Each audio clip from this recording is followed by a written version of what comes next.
Hello, welcome to the Real Estate Regroup Show. My name is LJ Walker. I'm a real estate investor helping you realize your dream of owning a home or investing in one. Today's topic is wanting to keep up with the Joneses. You see, I am an advocate of joining mastermind groups. As a matter of fact, I belong to a number of them, both online and offline. For me, they provide continuing knowledge outside of the books and outside of the classroom. We share strategies, and of course, we support one another in ways that people who are not in our industry is able to. I strongly encourage everybody who is interested in becoming a real estate investor to join a mastermind group, as a matter of fact. However, many people fall into a comparison trap. This is not pressure that's put on by the group members. It's a pressure that one normally puts on themselves. What happens is you're in the room and you hear all these people talking about all the deals that they've made, and you want in on it too. I know I've definitely fallen victim to this as well.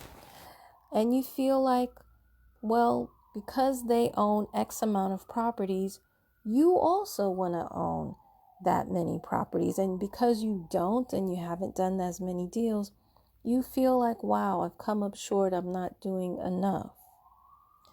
Here's the thing.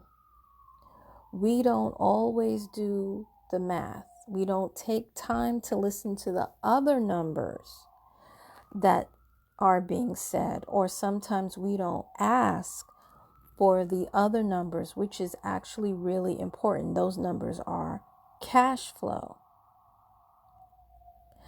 The second thing is, as I've mentioned before many times, everything is not for everybody.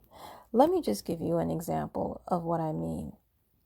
There's one dude in one particular mastermind that I'm in that he owns two small multifamily homes. They're out of state. He's pulling in about $1,400 a month. He had to bring the properties up to code, and he occasionally has to do maintenance on the property, which he doesn't really do it himself. He pays somebody else to do it. However, there's someone else in the group who owns her own New York City apartment. She's Airbnb-ing it out. Believe it or not, she actually makes more than $1,400 a month on that apartment that she lives in, that she owns. You see, and she doesn't have to worry about replacing the roof. She didn't have to do that at all. She doesn't have to mow the lawn or pay somebody to do that. So in all essence and actuality, she is actually making more money than he is. The thing is, the rent in New York and California is a lot higher than in other places.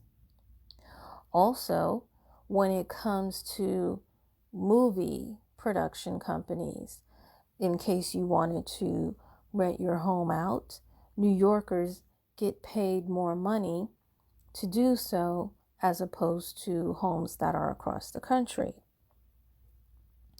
So in order for people to make the same amount of money that you do in New York, particularly people who are out of state or who invest out of state, they have to buy a lot of homes in order to just equal us in cash flow. And even though California and New York pays higher taxes, in the end, the cash flow is still higher than those who invested out of state, especially if you are a person who bought when the market was down, or if you live in one of the government funded programs, the like ANCP or TIL, where you're only paying $250 a month. If you have an extra room, you Airbnb that more than pays for the $250 that you're paying for that apartment, or $2,000, I believe that's what it is in ANCP. Another thing too is you have some properties that are mixed use, especially in New York. We have a lot of that, where it's not just apartments, but it's the laundromat. Some buildings have offices or event spaces and a gym. So the owners of those properties are actually making a lot more than the people down south who also own an apartment building. Believe it or not, some one families in New York make more money than multifamilies down south. And that leads me to markets. Markets are different, and just because someone is doing it one way in their area doesn't mean that you can employ that same strategy in your area. Why? Laws differ, tastes differ. For example, lease option is not legal everywhere. Tax liens are not sold in New York City, but they are sold in other states, and other states don't have liens, but they have tax deeds. So that's another reason why you can't employ the same thing everywhere. Also, be careful what you wish for, because you just might get it. You see some TV shows like MTV Cribs or Lifestyles of the Rich and Famous, which used to come back on quite a while ago. A lot of times back then I was living in an apartment, and I used to look at those big houses, but later on, after I bought my own house, I realized, wow, that's a lot of maintenance.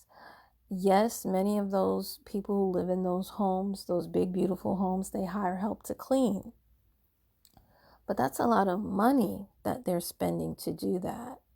I met a rich guy who told me that the reason why he sold his big house and lives in a smaller house, it's not really that small. It's actually about my size, but he said that the help that he had when he owned the big home, they kept robbing him. They kept stealing from him. He got so annoyed with it. So he decided to move into a home that he can manage physically so that it could spiritually give him peace of mind. So that is something to think about. And that also kind of explains why Warren Buffett still lives in his home that I believe he paid $250,000 for, and he hasn't moved since. I think he's been there like most of his life. Another thing is that we, including myself, sometimes place too much emphasis on image. I was watching a Facebook Live video, and this guy I know introduced his mentor. The mentor owns hundreds of properties and still is doing real estate. It's like a passion of his. He pulled out his flip phone, and I was cracking up. But then I checked myself, and I said, Lily, you still work for corporate America. He doesn't. He makes enough where he can work for himself. And then I reminded myself, not all rich people keep up with the times when it comes to fashion or technology. Their motto is, as long as it works, they will not replace it. If it ain't broke, they're not going to fix it. And I've found that some people who are into having the latest gadgets and fashion have far less, if anything, at all. So don't put yourself in debt trying to be like others. Be grateful for where you are at and where you are going to be.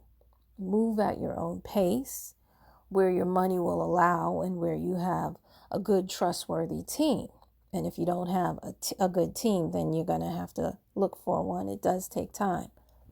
It's okay not to have, and just build upon what you do have. Make the most of what you already have in your hand. Move when you are ready, not only from what you heard at these meetings. So, well, folks, that's all I have for you tonight. Hopefully, the information will inspire you to make smart, safe financial moves. Feel free to share and pass it along. Good night.